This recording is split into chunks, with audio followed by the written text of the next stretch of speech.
Hello, folks. Happy Memorial Day, and welcome back to the podcast. I'm your host, Joe, Joe and Love. Double or Nothing. Double or Nothing had a lot going on. Mostly good, but of course we'll go over the bad as well. But alas, we're here for your AEW Double or Nothing post-show pay-per-view review. So, nonetheless, thank you guys all as we go through what was a eventful pay-per-view went down Sunday night. But before we do so, thank you all for joining me. Of course, if you haven't already, please subscribe, hit the big button down in the corner. Helps out the video, helps out me. Thank you guys for all the support, and yeah, thus going forward. And yeah, thank you guys, and hope you guys are having a good Memorial Day weekend and just whatever festivities you got going on. Best well wishes. So if you guys haven't already, I did post for my WWE fans a King and Queen of the Ring review yesterday or last night for the podcast. So if you guys are interested in my thoughts and what I have to say about King and Queen of the Ring, that was on Saturday. You can do so. But this is about Double or Nothing and AEW. So, an eventful weekend and a lot to talk about. So, first, gotta talk about the main thing that happened on Double or Nothing. As far as we got returns, we got heel turns, we got surprises, and yeah. But as far as the main return on the show, MJF, Mr. Long Island, whatever you want to say, MJF is back. Last time we saw him, of course, was at AEW World's End at the end of December, losing his world title to Samoa Joe, then getting attacked by the Undisputed Kingdom, orchestrated by Adam Cole, who revealed himself at the time as quote-unquote the devil behind the mask, orchestrating things. And MJF making his first AEW appearance since then, and he looks great. Now, there was reports, I believe it was last week or the other day, saying that MJF would be undergoing surgery, and who knows when he would be back. But then we started hearing rumblings about MJF, and with Forbidden Door being in Long Island next month, kind of felt that it would make sense and be fitting if MJF returned at Double or Nothing. We just didn't know when or how, but it was a great feeling. So, because AEW has been in this flux right now, and he was out there, he confronted Adam Cole, or attacked him, who, by the way, also looks healthier now. And that's a great thing. Because AEW is in a weird flux right now with injuries. You know, it's like Kenny Omega, and then MJF, Adam Cole, Powerhouse Hobbs, you know, Britt Baker, Ruby Soho, you know, Jamie Hayter, etc. But with MJF reportedly returned now, and Adam Cole, I'd say if he's taking action and taking a bump now, I'd say he's definitely more healthy now. But nonetheless, a great boost in the arm, or shot in the arm, as to what they needed. And it's just fresh and great thing. And MJF basically told the world that he's not effing leaving. Clearing up his contract situation, and he got a new tattoo, apparently an AEW tattoo on his left or his right ankle, signifying that he's still AEW. But yeah, MJF back. It's great to see. Anarchy in the arena.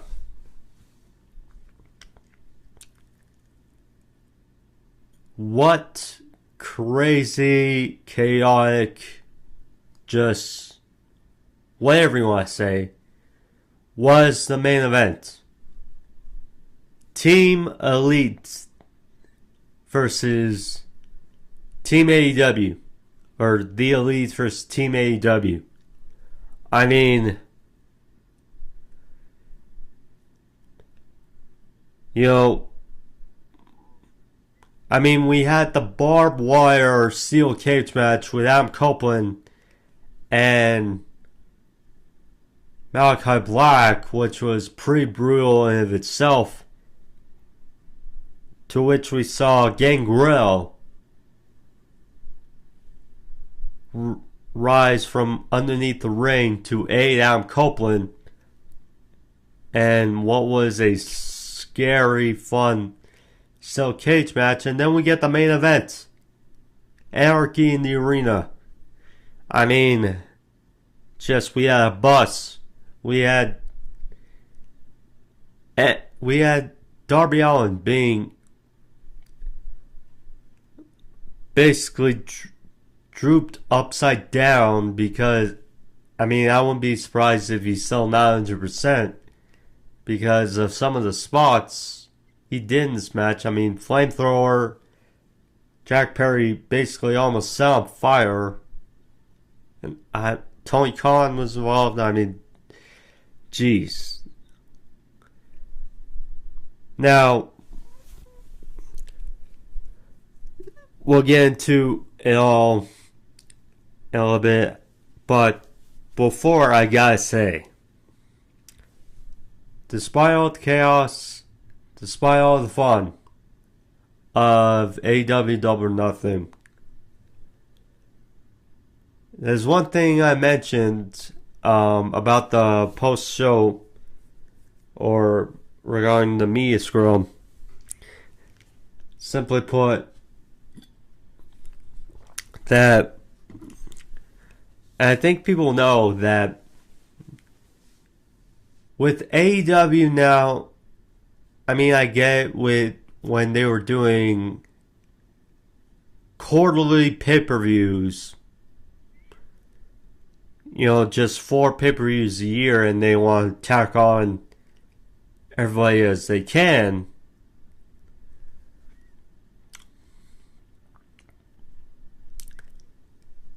Now, with monthly pay-per-views, the thing is, you don't need 10 matches on a pay-per-view now that we got monthly pay-per-views. I mean, it just makes it mean more. Because we saw in the middle of the show, and it was unfortunate, we saw, I think we can agree, Orange Cassidy for Trent Barreta did not need to be on the show. Because, I mean, what happened? Chris Jericho, Hook, Shibata did not need to be on the show.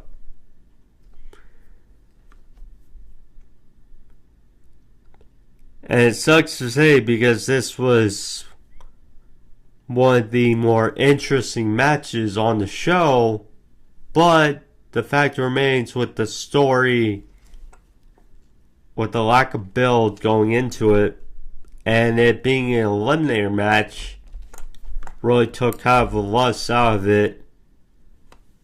Jon Moxley and Takeshita basically felt like it didn't need to be on show.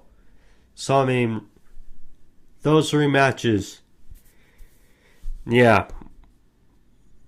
But aside from that, we had some good quality wrestling. You know, Ospreay versus Strong, that was a fun opener. You know, the trios match I enjoyed.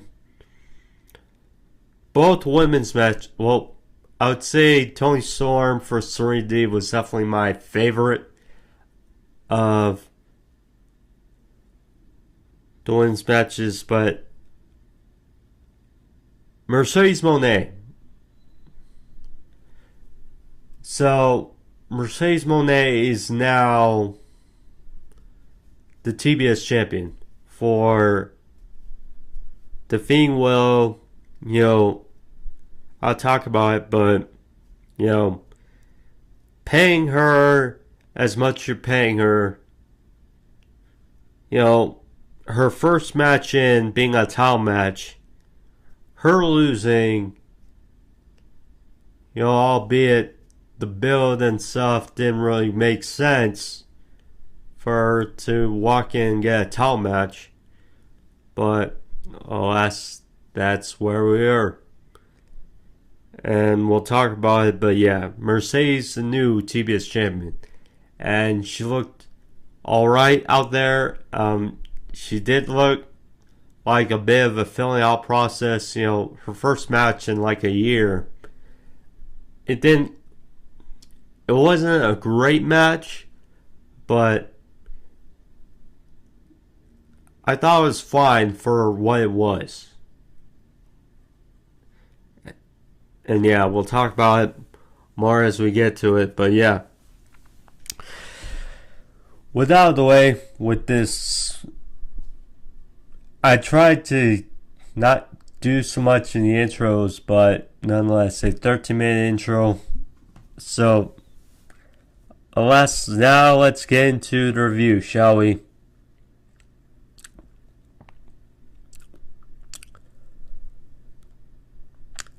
So first, we get to the opener. Will Ospreay, Roderick Strong. This was very fun opener, to say the least. I mean, we knew Ospreay Strong was going to deliver on a match. Now, you could definitely say that Ospreay, being Takeshita, being Ryan, and Hobbs, and Fletcher, going into this and fighting Roderick Strong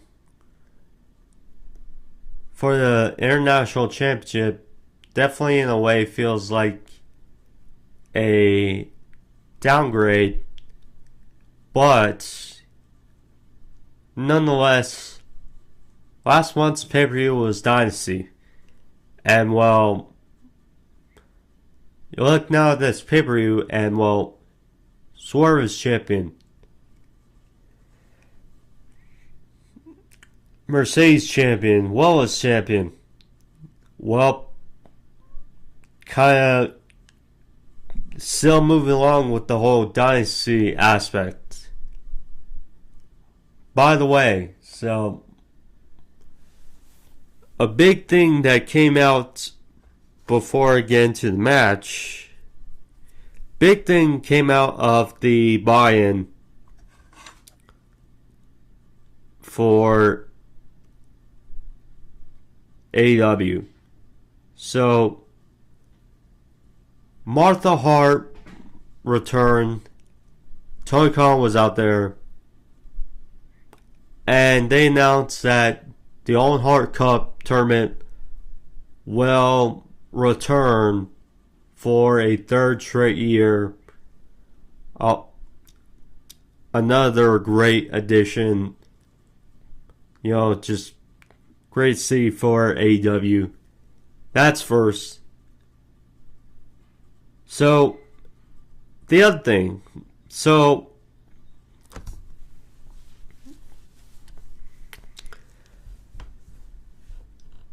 now, people I already saw were harping on it, but this kind of felt like it was right because so the last 2 years with the Owen Hart Cup tournament, so Adam Cole and Britt Baker won the inaugural tournaments 2 years ago. You know, great flash or great feather in the cap. You know, couple part of AEW, you know, being the first.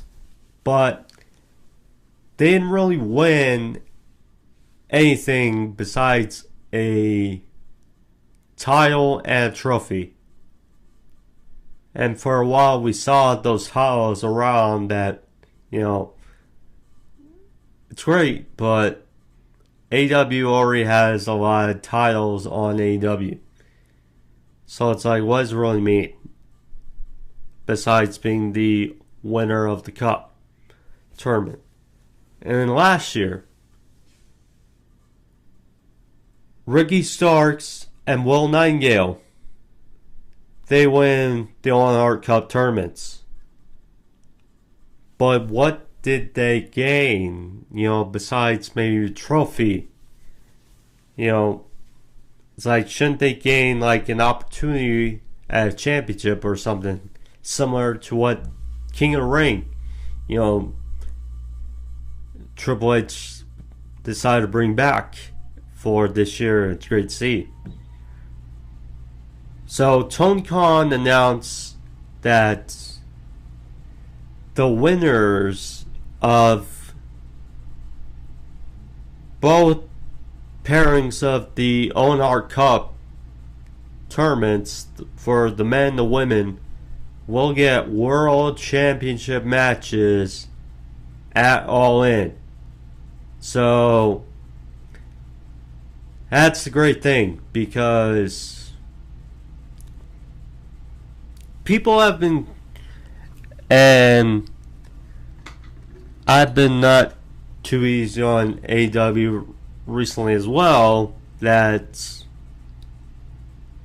their build and story on television has been a bit lacking as of late,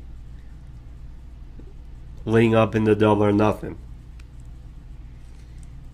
Well, with bringing back the Owen Hart Cup, and now with this prestige of the opportunity of the winners in July, yeah, the finals will be in July,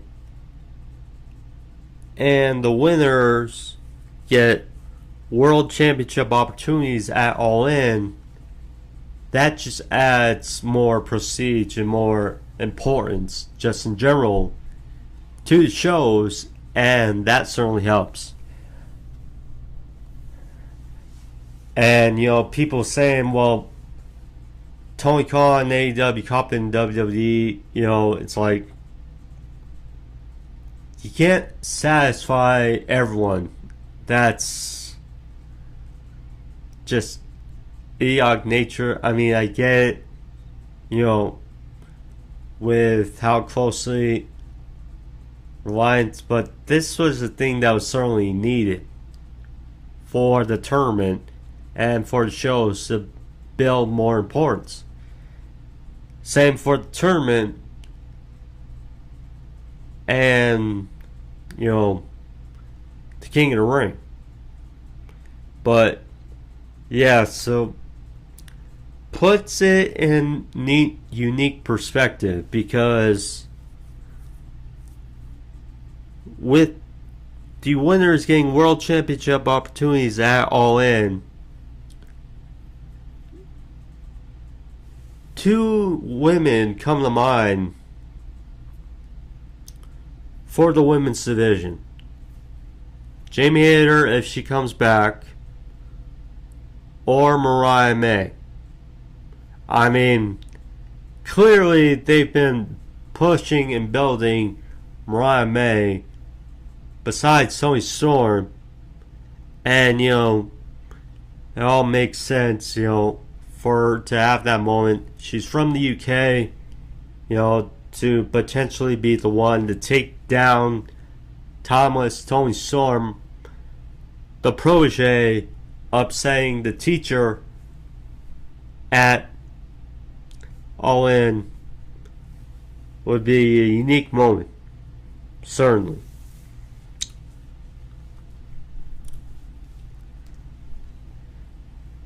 For the men, Will Ospreay, I mentioned, won the Honor Cup tournament, or won the International Championship, excuse me.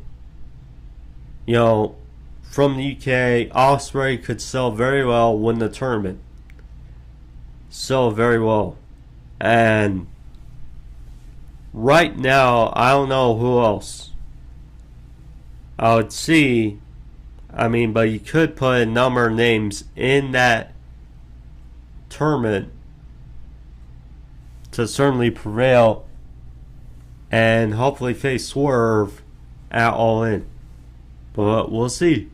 It's a one extra element added for AEW TV. So now let's get into the review, shall we? For the main card of Double or Nothing. So first match, we got Will Ospreay vs. Roderick Strong for the International Championship. I mentioned, very good match. Both guys, we know, deliver. And yes, the build. I mentioned, the build, besides the last couple weeks, was left to be desired, or kind of felt forgotten. But the match delivered. Now, one spot, because I can tell, full of criticism on social media, and understandably so, it looked like it was going to be bad. Luckily, it didn't go worse than it happened.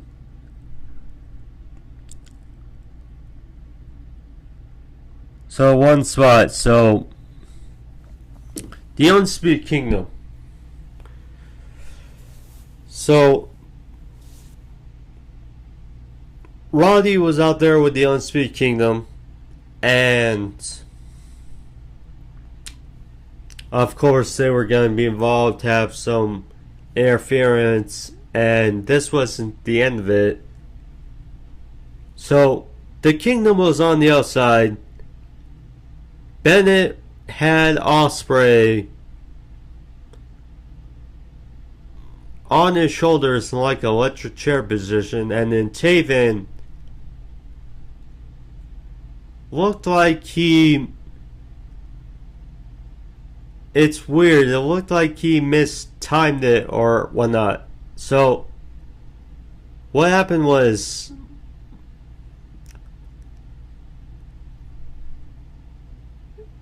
looked like Taven was supposed to go for a suicide dive and like knock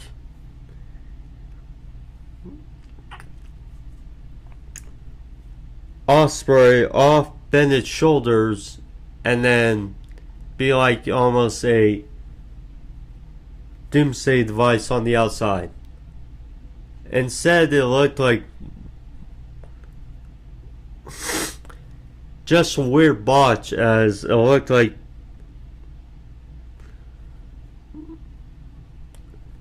Taven went over the top rope and looked like he kind of tripped, and he glazed Ospreay, and then it was mostly Bennett who threw Ospreay off his shoulders, and then Ospreay landed face first into on the outside, which again, thankfully it didn't go worse than it looked, but an unneeded spot. And it's one of those things where it's like the referees, AEW continues to try and make the referees look silly for that long, and yeah. Anyway, so Ospreay got the upper hand, took the fight to the Undisputed Kingdom on the outside, and the Messiah, the backbreaker, Rod Strong, had a good amount of offense. One of his best moves, so he came off a big forearm elbow coming off the ropes, and then hit a backdrop press faceplant to Ospreay inside the melon mat for a near fall. Ospreay, beforehand, because he was gashed open or selling it, he was busted open on Dynamite, courtesy of Attack from the Undisputed Kingdom. So he had bandage on his forehead, certainly selling the fact. So getting back to it, so good amount of offense back and forth. Ospreay was hit with superplex, followed a backbreaker by Roddy. Ospreay would then fire back with a Liger bomb for separation. Hit with a good forearm exchange in the middle ring. Ospreay then, after some offense, hit a Oscutter for a near fall. Roddy would fire back, hit a Olympic slam, followed a gut buster and a bicycle kick for a near fall. Good near fall. So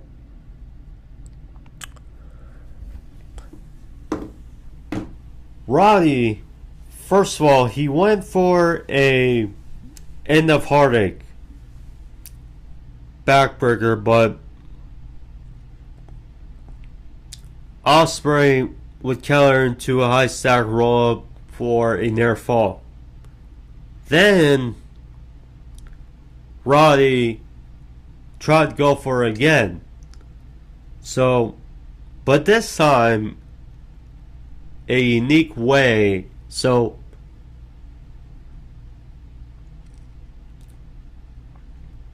Ospreay instead landed on his feet, and then so with the way the end of heartache works is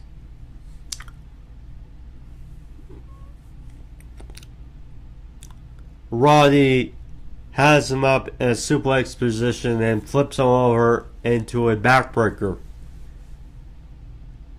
Instead, Ospreay landed on his feet, landed a hidden blade to Roddy when he was still on the ground or trying to get up, and then hit a Stormbreaker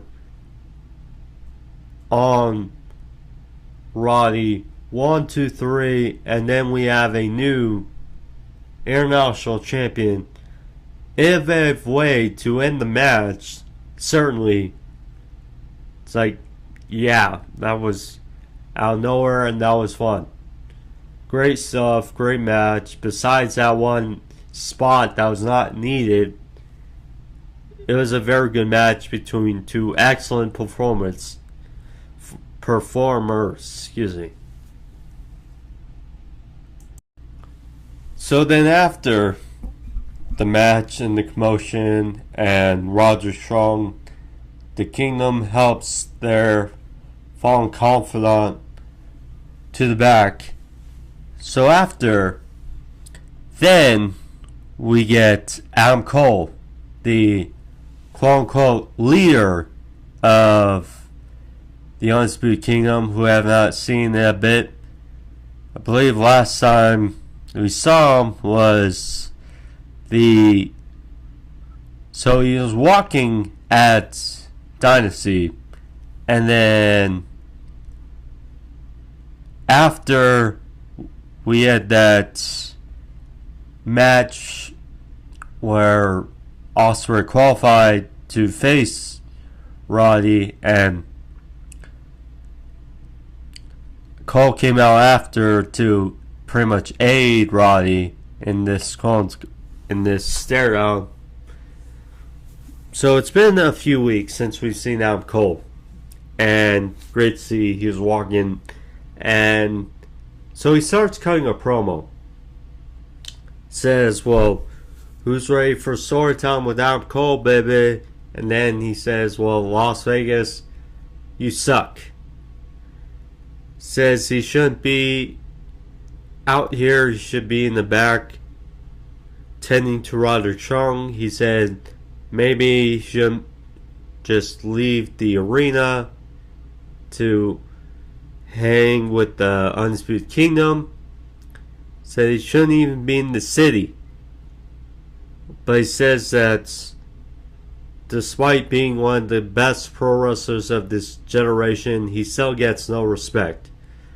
So he brought the devil mask, and he says, I guess we all have a little bit of devil in us, don't we?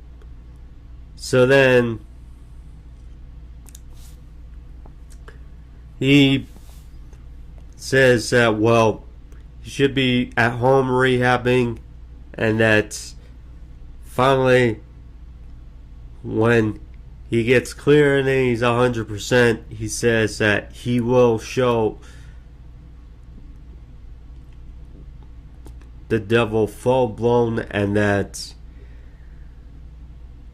the name shall be known as, quote. So then he gets down to the Adam Cole, baby pose, and then the lights go out. So the lights go out. They cut to the big screen, and Tron shows this little video of a man walking into a room, and there's these MJF, artifacts, frames. There's I'm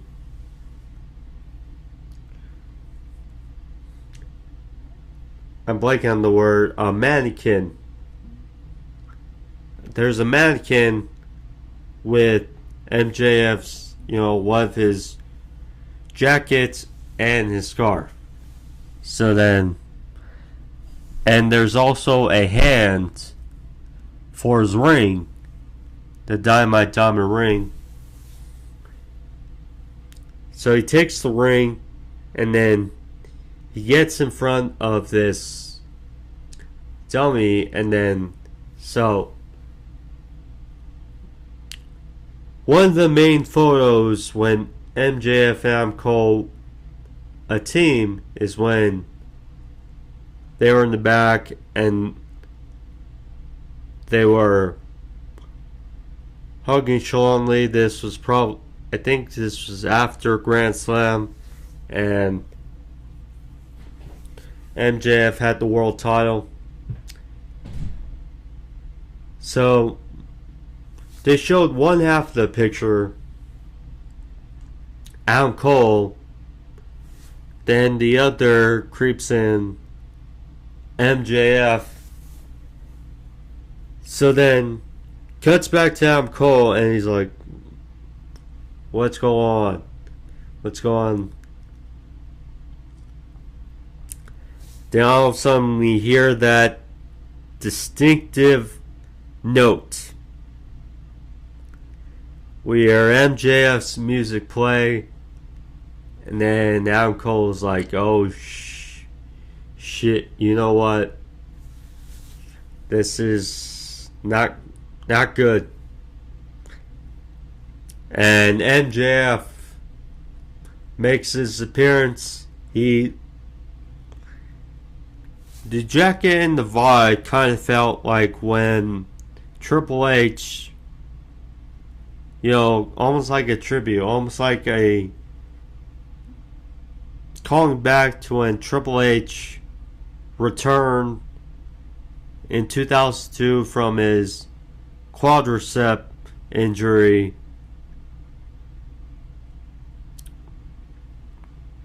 To return.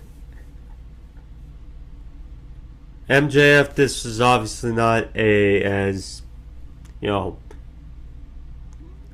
in a way, for AEW, this is kind of a moment as MJF singing for the first time since he tore his labrum, and since World's End, great to see. He looked great in shape, but he was all business, was pissed, went down to the ring, and Cole was trying to reason with him. I didn't really hear what trying to say, and MJF's like, whatever. So they embrace, they hug, and you see hear an ugh from the crowd, and I'm just like, yeah, and then all of a sudden, I've never heard a crowd so hyped and so happy for a low blow. But that happened as MJF quickly hit a low blow, dropping Cole, and then landed a brainbuster on the Cole. And then MJF, with a smirk, grabbed the microphone and said, Did I do that to the Bay?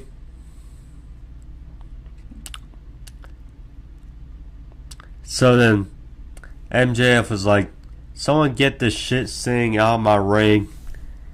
And then, so they helped Adam Cole to the back, and then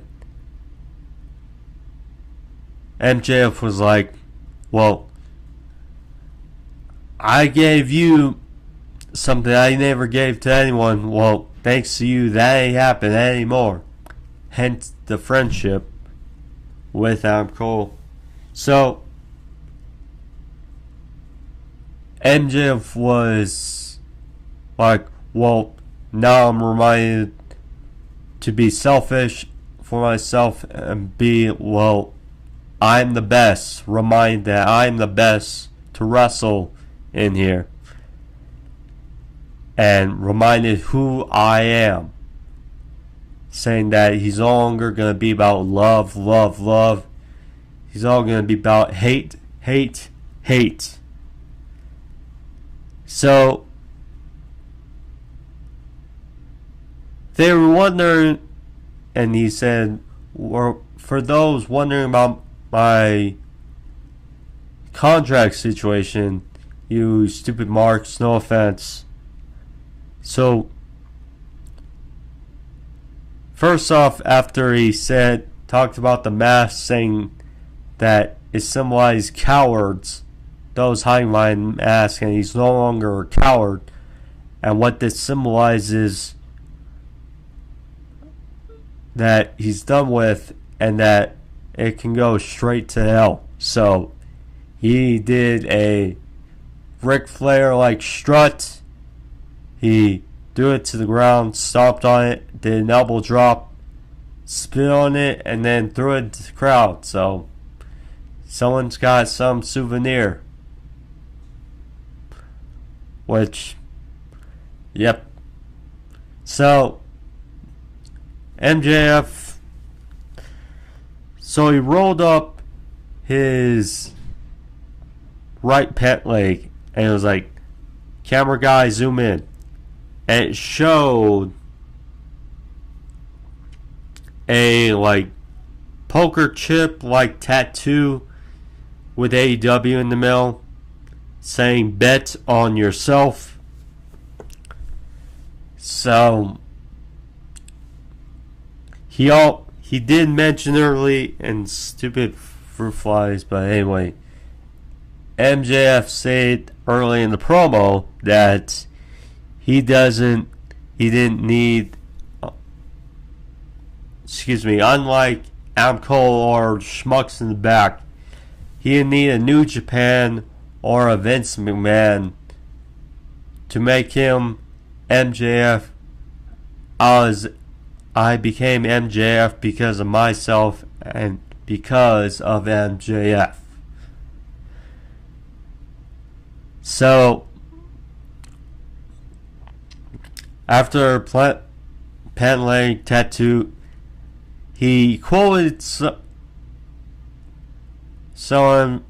a quote from someone that may rest in peace, and saved from that famous movie Wolf of Wall Street, kind of fitting because he called himself the Wolf of Pro Wrestling, and he said, I'm not effing leaving. So there you go.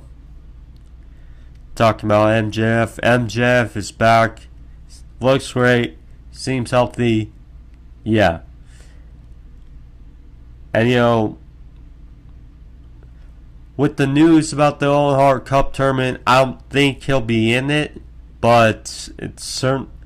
Nonetheless, with the news about the Owen Hart Cup tournament, with MJF being back, who knows about Cole, but these are certainly shots in the dark, or shots in the arm for AEW. Certainly look forward to television from here at this point on, because Forbidden Door is next month, and Forbidden Door is kind of looked at as a it's important, but not as important for weekly television for AEW. It's kind of like a throw it together. But now with the build with the Owen Hart Cup tournament kind of being that in between, because the finals take place in July. So that'll certainly be fun to look forward to.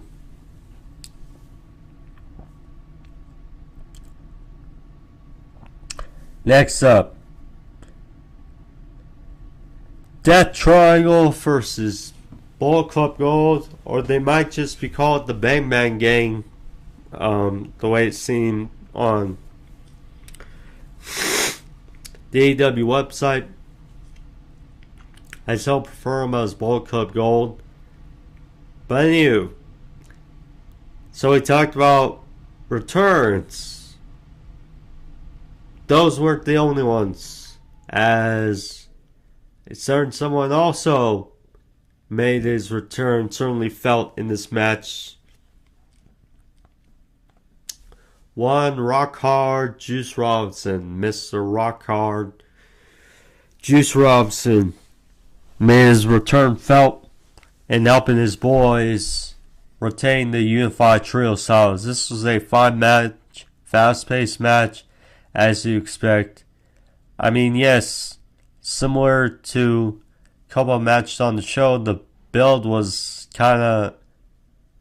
I mean, there was a bit, but this match kind of felt rushed. It's like, could certainly build more to Death Triangle and Bullet Club Gold. But in the end, this match has been blown through. But fun match, fast-paced match. So, in the end, Lucha Brothers hit the fear factor. And so Phoenix hit the Suicida, then was on the outside. And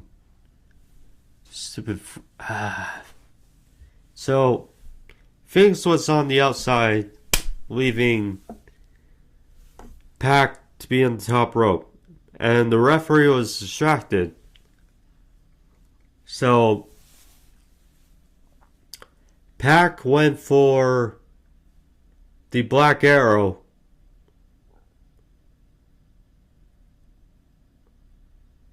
And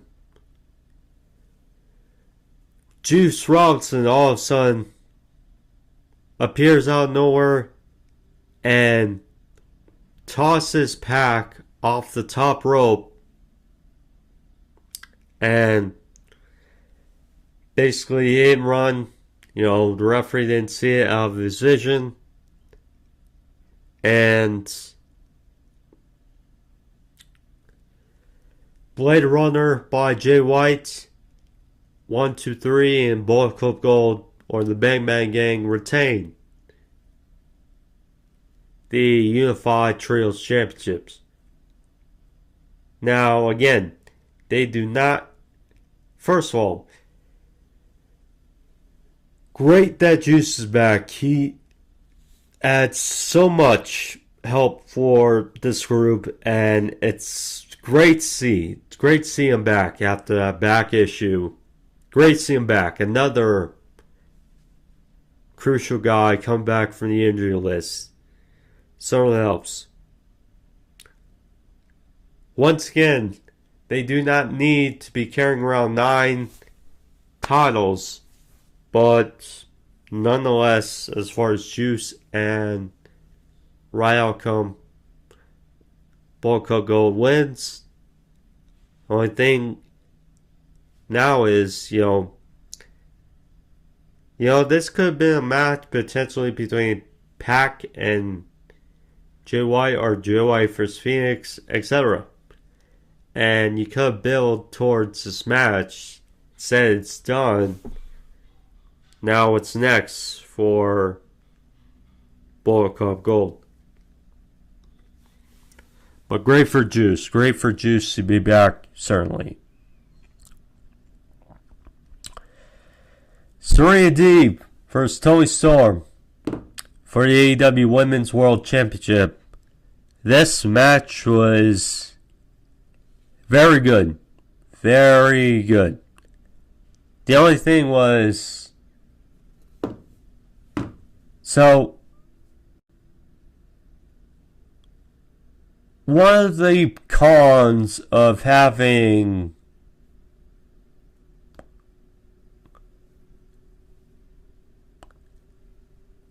monthly pay-per-views is that there's no room, or there's, the margin of error is much, much smaller.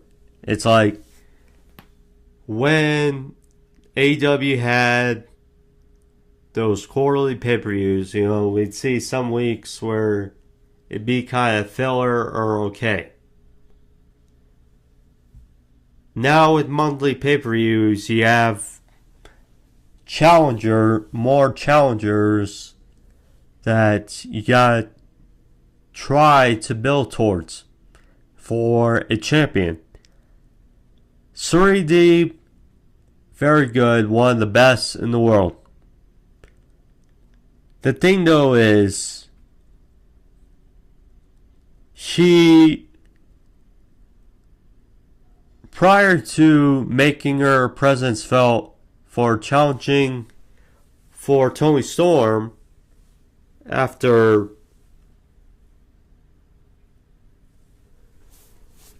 excuse me, after Thunder Rosa did,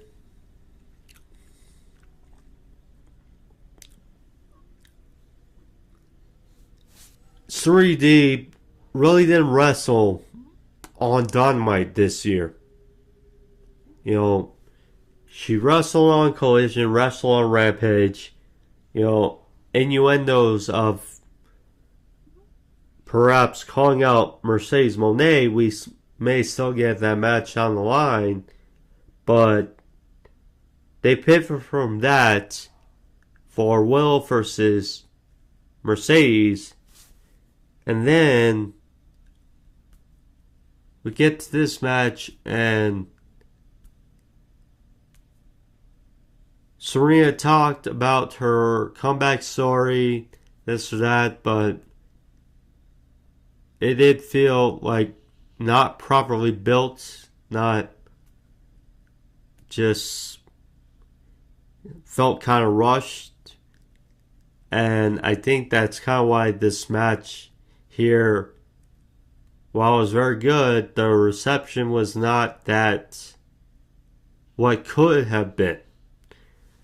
So yeah, very good women's match here, nonetheless. So Serena started off with the early offense. He targeted the knee of Storm, but then Toni then would turn the momentum, hit a backbreaker out of the, or backstabber, I should say, out of the corner. Followed with DT and the Fisherman suplex. You know, so stupid notification. So Serena went for a armbar, almost a flying armbar, but Toni countered it and locked in a Texas Cloverleaf submission. Serena got to the ropes. Serena then would follow up with another flurry of offense, hit a lariat, then offense in the corner with a draping neckbreaker over middle rope. Followed with a twisting neckbreaker back in the ring. German suplex followed with a Pepsi twist for a near fall. Toni followed up with a Baldo bomb for a near fall. Good near fall. Deeb went back to the knee of Storm. Walked in a half crab. She went for the deep talk, or not the Serenity lock. And Ryan May, who looked good at ringside, she was with Luther, and there was a towel. So it looked like Mariah May was concerned about Toni Storm and considering throwing in the towel. And Toni Storm got to the ropes. Luther was not happy, and instead they threw the towel in the crowd. So Deeb then followed up. So first, it was a jackknife cover by Serena Deeb for a near fall, but then Toni would counter into a Storm Zero for two.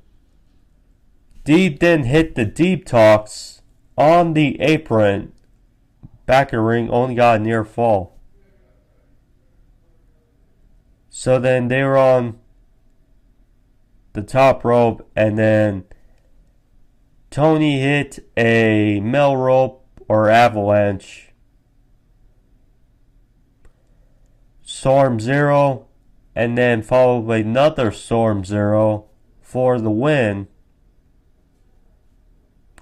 So there you go.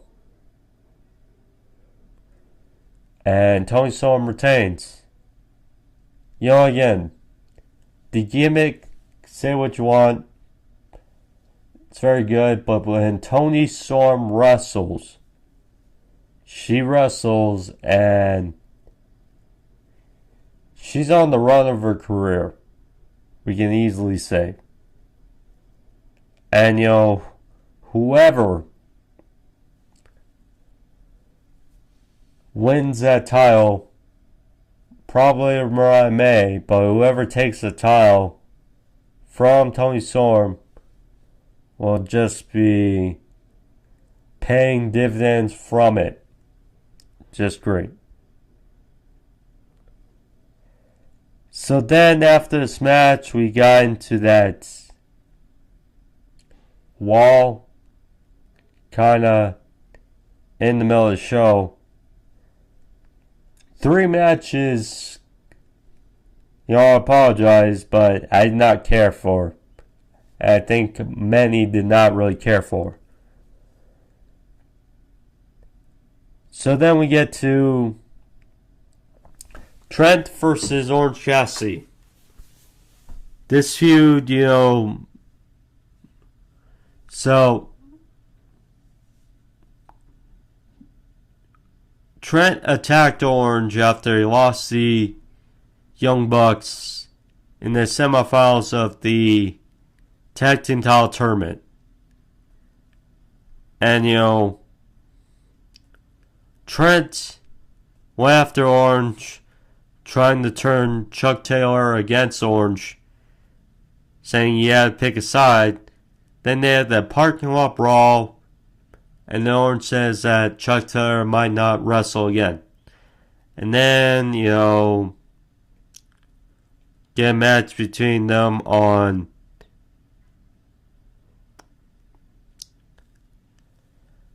Dynamite.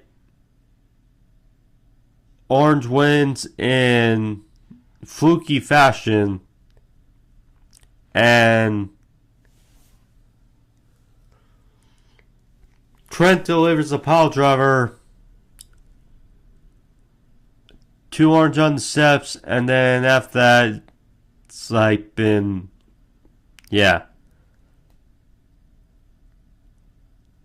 So then we get to this match here, and it's like Trent needs It's like if Trent doesn't win with the wild card was Don Callis. Don Callis has been giving advice really to Orange Cassidy in the last couple weeks, so it seems, and Orange Cassidy, look, I know Tony Khan's a fan of Orange Cassidy and, but reality is Orange Cassidy is not doing too much of anything. It kind of feels like with Orange Cassidy. So it's like now, and then Trent, it's like the Don Callis family. What would happen? Not really anything. It was like a strap match. And once again, Orange Cassidy wins in fluke fashion, roll pin. And Trent said to Rocky Romero, said that he's done after. So it's like,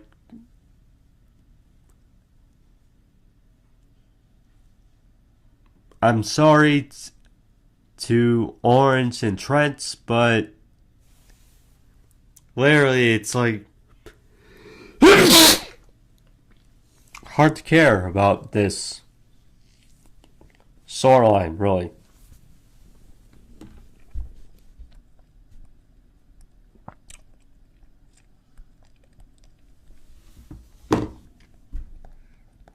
Then we go to everyone's favorite match of the night. Chris Jericho versus Hook versus Katsyori Shibata. So, look, I've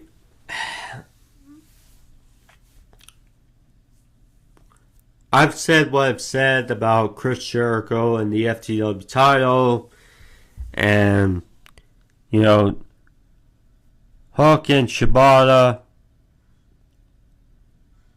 So with this outcome, I'm just confused. So, dice were involved, tables were involved, candlesticks, etc. So,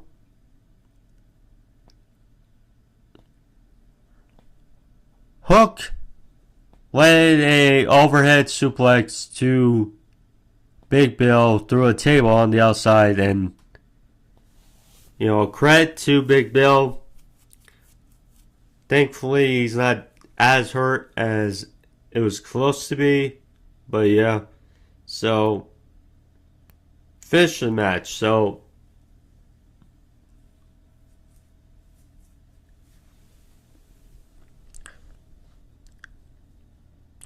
there looked to be a double submission on Jericho, but all of a sudden a hooded figure, Brian Keith, attacks both Shibata and Hook with a trash can and basically sides with Jericho, and so it seems maybe the new member of the Luring Tree.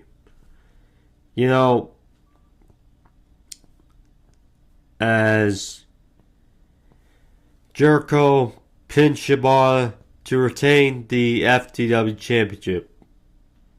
So, Brian Keith on Wednesday was in this match. It's like he was in the triple threat in line to face Jericho. He loses courtesy of a double submission, and then gets match here and said Keith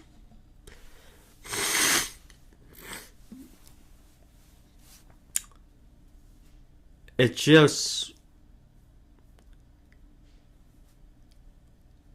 feels right now like Jericho the FTW title, and I love Big Bill.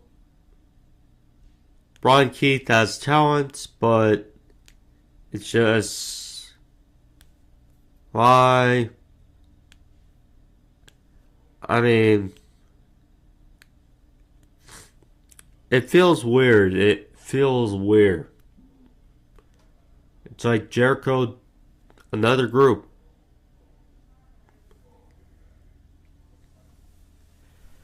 Anyway, Jon Moxley, Takeshita. On paper, it's a very good match. But then, so it's like, okay, Takeshita has been making his presence felt, wanting the IWGP World Heavyweight Championship. So, but then they make it into a eliminator match, not a title match. So that's one. Then if you watch Collision, you see that Don Callis and Jon Moxley had a segment, and Takeshita targeted the arm and shoulder of Mox. So it's like, okay, it's a eliminator match.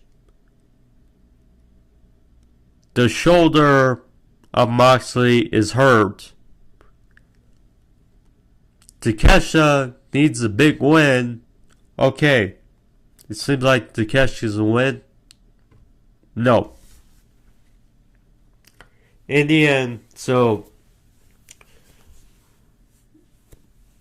demise of Takeshita, he flings a chair in, and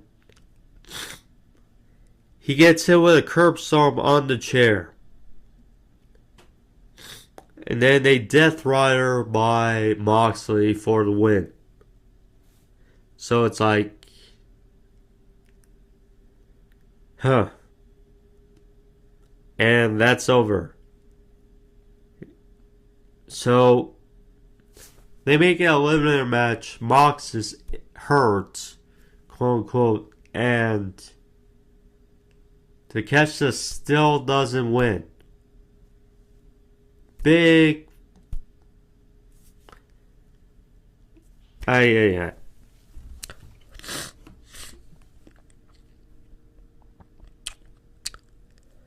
So then we move to, the final few matches that we were intrigued for. So, this one especially, Malakai Black versus Adam Copeland, Barbwire steel cage match for TNT Championship. So, how would this fare? Because Black took the wedding ring of Copeland, said that if he beats Copeland, then Copeland will bend the knee to Malakai Black and the House of Black.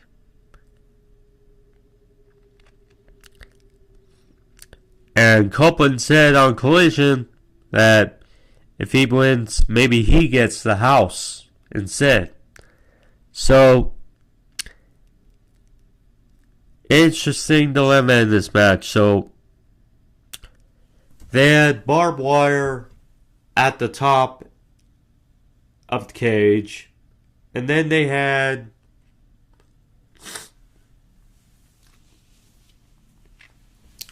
barbed wire around the turnbuckles, and they made it work. They made barbed wire felt throughout this match, especially one spot.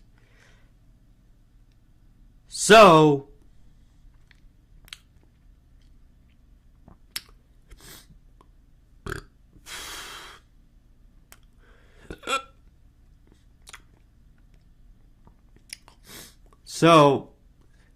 both were busted open. There were barbed wire involved. So, Copeland hit a cell powerbomb for a near fall. Black got the advantage. He was kicking Copeland against the cage and the ropes. And then the door breaks open because, a steel cage match designed to keep people in. But, not the case most times. Or keep people out. So, they're on the outside. So the House of Black show up after a spear by Copeland. And they basically swerve. So, they eye Black. Then they look like they're about to attack Copeland. Then they swerve around. And then Black's like confused, saying they're aiming with Copeland. Then they turn around and they attack Copeland. So, interesting swerve of sorts on the outside. So, all of a sudden they're in the ring. So,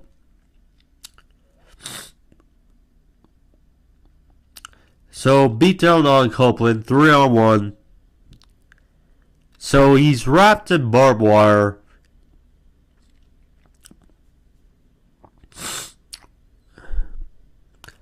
Attended by the House Black. Then all of a sudden, the arena in the cage goes red. And red lights and everything. And it's just, So then, Brody looks to pick up some of the barbed wire.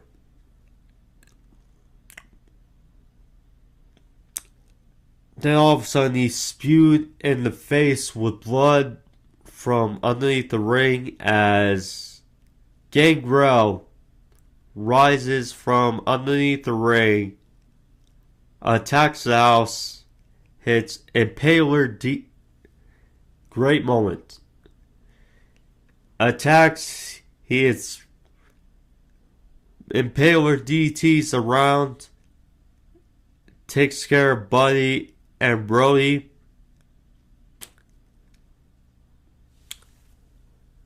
Black then attacked by Copeland. Copeland wraps Malakai's face and head in barbed wire and then locks it a crossface on Malakai. Malakai, referee Malakai passes out and Copeland wins this brutal match, whatever you want to say. Courtesy of his past Brood teammates, Gangrel. I heard, and because he came out to South of Heaven in Copeland in his entrance. So it was a very Brood-like entrance. And Copeland talked about in an interview with Chris Van Fleet, one of the best, if not the best. So, and Copeland talks about in the interview that he wanted Gangrel for that entrance at WrestleMania 39, that Brood-like entrance for that Hell in a Cell versus Finn Balor. And then we get this spot, and we got the entrance, and then Gangrel rises from underneath the ring, and then just brutal, but great and fun, violent. Yeah. So,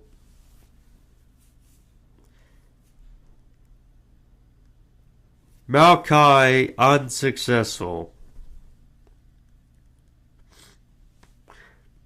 As great fun of a spot that was and violent good of a match, fortunately Malakai Black unsuccessful. So what's next for him? That's the problem. Is, yeah, I don't know. Does he...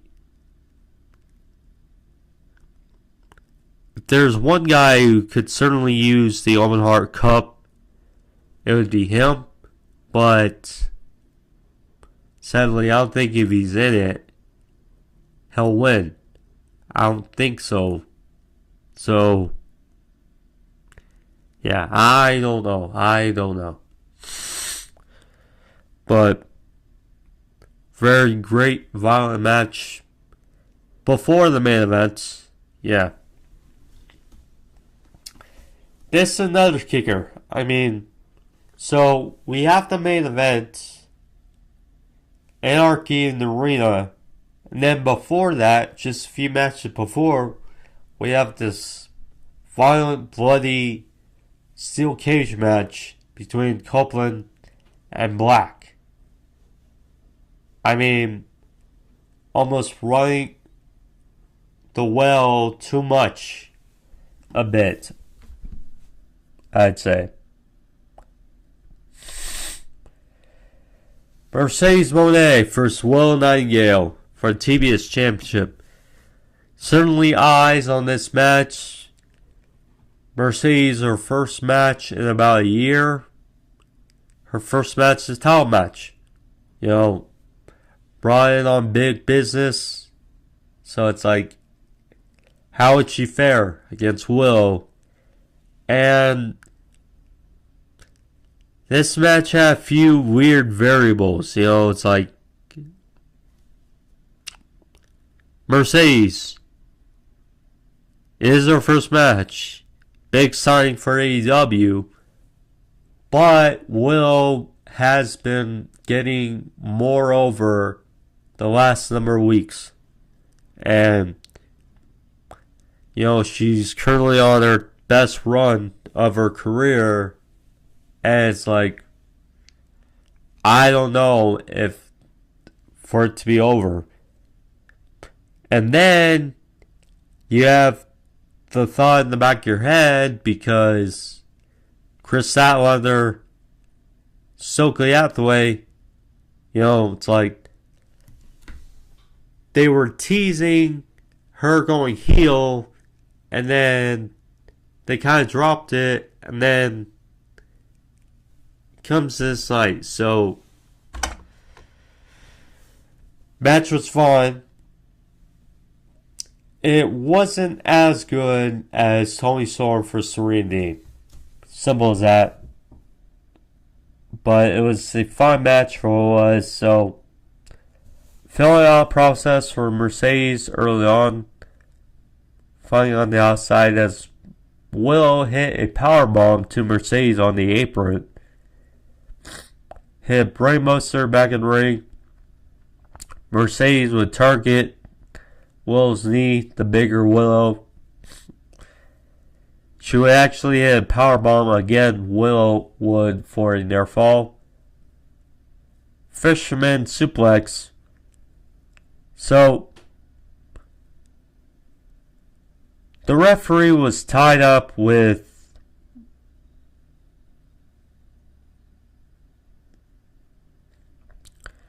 Chris Statlander and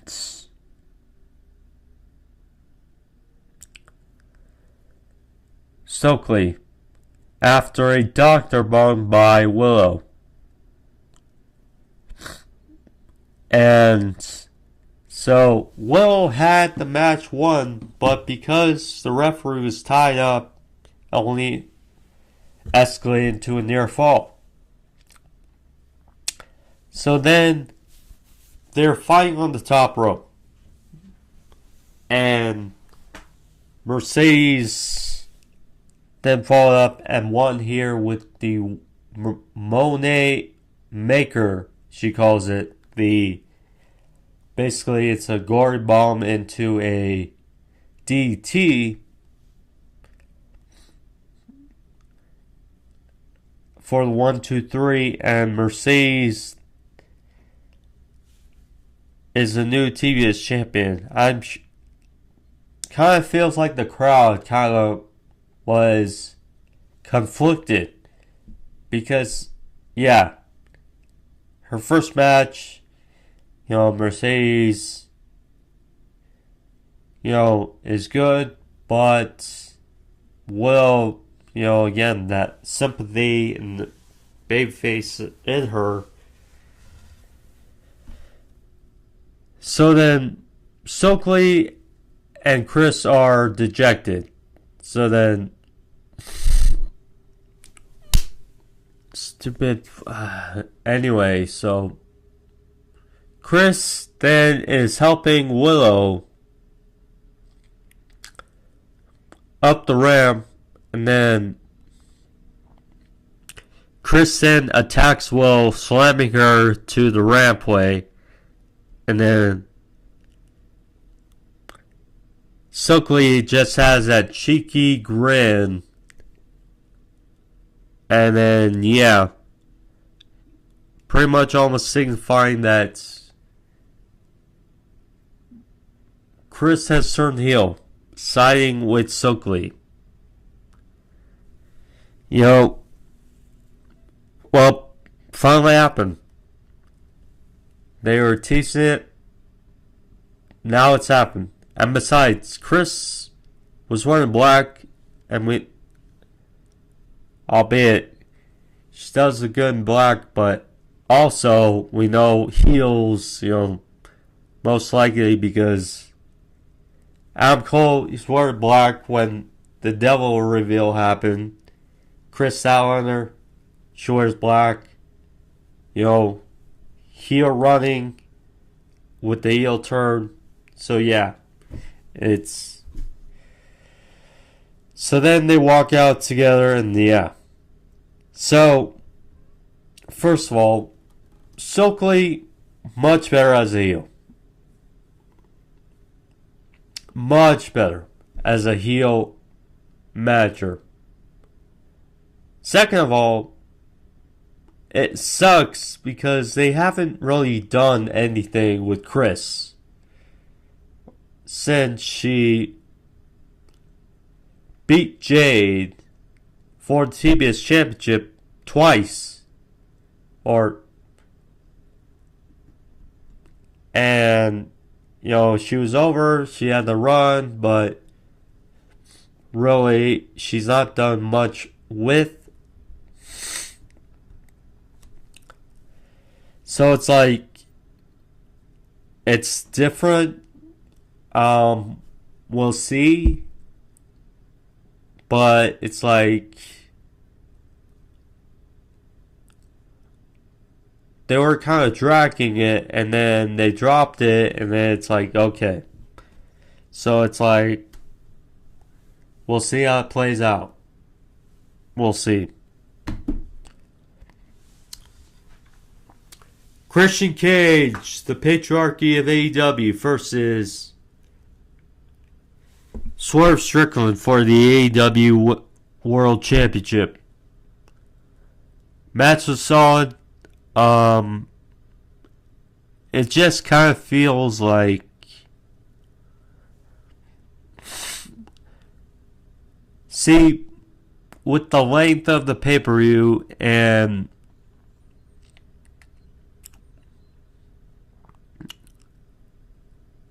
just, this didn't feel like a world title match in a way.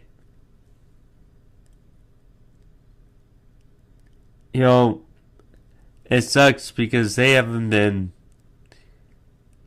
Swerve and his booking has not been great since he's been world champion. I think we can agree. And it's weird because all Chris Cage has done has been beating up, feasting on Swerve until notably on Wednesday when Swerve kind of got the upper hand back in a way, but still Swerve hasn't felt like a world champion since like the top guy.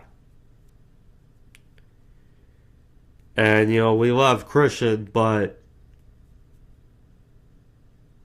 and made sense as challenger and the story, but last he wrestled was when he lost the TNT Championship. So it's like, hasn't really gotten as much respect or attention that it probably should have. But the match was fun. Worked out well. Besides, this wasn't even the main event. That's the other thing. So, Swerve hit a big power slam. Hangman neckbreaker by Christian. Suplex by Swerve on the outside. Nick Wayne interfered. That's the other funny thing for the referee because Christian has like 3 guys at ringside for him. So, interference by Nick Wayne, kill switch by Christian for a near fall. Christian was backdropped onto one of the tables on the outside. Back in ring, so Christian went in a victory roll for a near fall. They were exchanging, and then good spot. So Christian went off the ropes, went for a spear, but went into a house call by Swerve. Good spot. Then midair, so Swerve then hit a swerve stomp following another house call for the 1, 2, 3, and Swerve retains the AEW World Championship. Solid match again. Christian, we'll see where both go from here. Yeah, we'll see. But it's going to be interesting to see who wins the OWEN HART Cup tournament. Because the winner of the tournament may be the one, certainly, to take the title off of Swerve, and they're kind of biding time. Same with Toni. Kind of seems like they may be buying time until Wembley.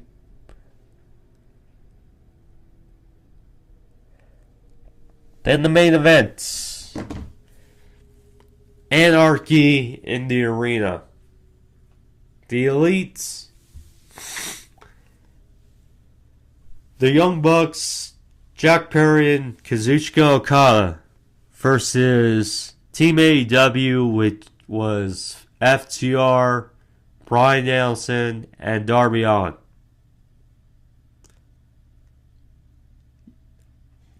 Cannot go over everything. It's hard to go over step for step, but so they had multiple referees, multiple camera angles. So Bryan Danielson came out to Final Countdown. It's probably another reason to try to get people to care about this match. I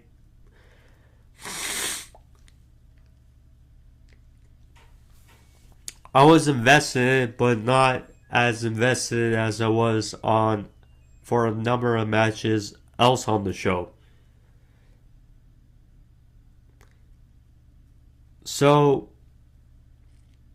and considering this was their first match for the Elite, this kind of felt like they had to win. Even though this kind of a blow-off match. So, one thing else about Mercedes. So, hopefully she's healthy. And hopefully she can have a very good run with the championship now. Her investment.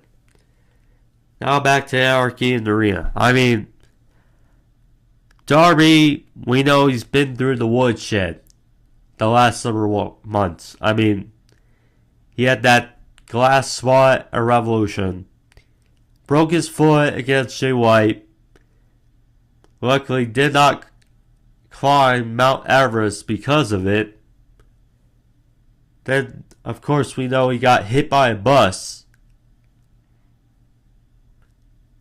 And actually broke his nose. He was wearing a brace on his face throughout the match. I mean, so they had multiple camera angles. Jack Perry and Darby were in the back. They were fighting in the parking lot area. So, there was a bus, and call back to that's what happened.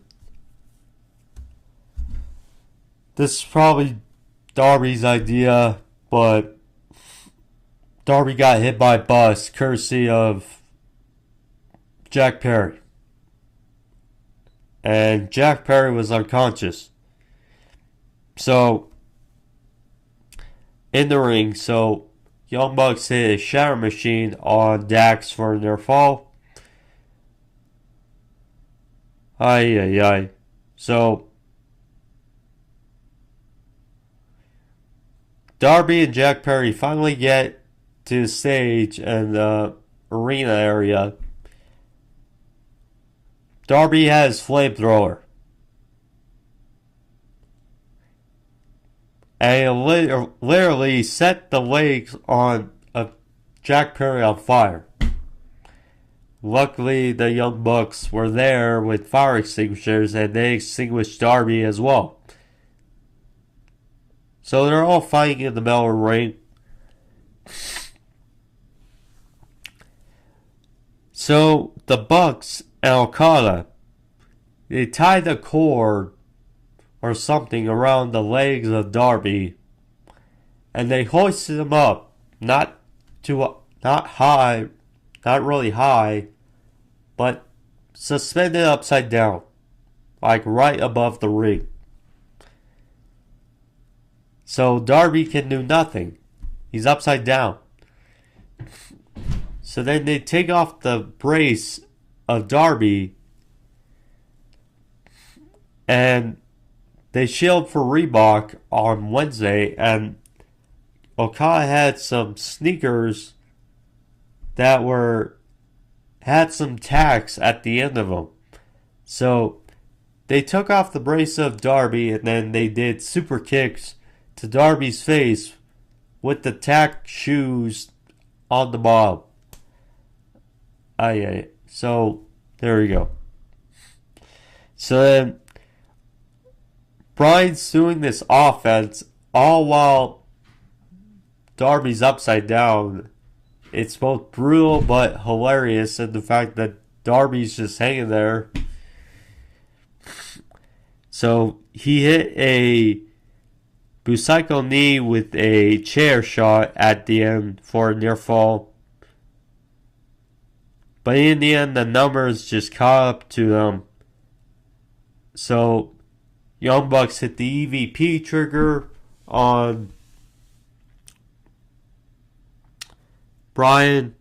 Then Jack Perry hit a running knee like Shining Wizard on Bryan. And Jack Perry pins Bryan Danielson for the win. Jack Perry pins Bryan Danielson.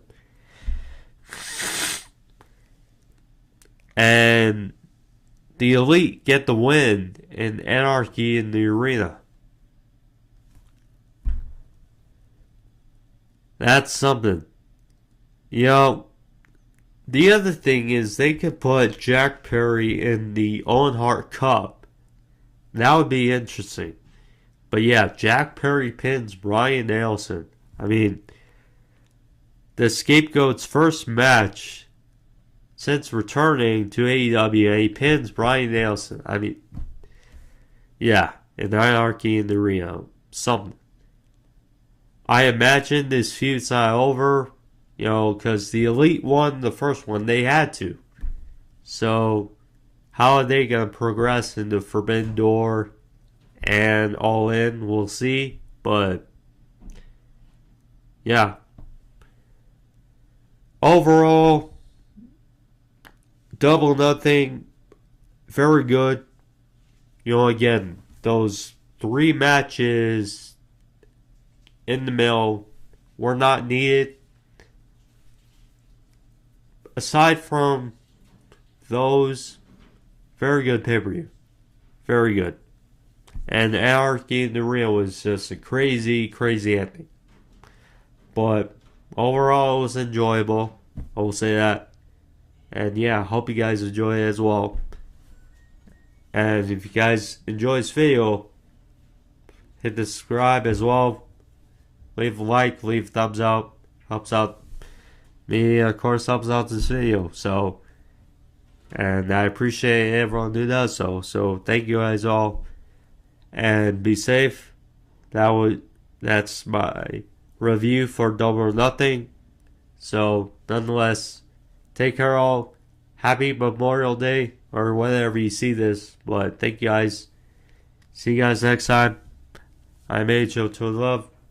Catch you guys later. Also, my King and Queen of the Ring review is on the channel as well. So check that out as well if you haven't. But thank you guys. See you guys soon. Peace.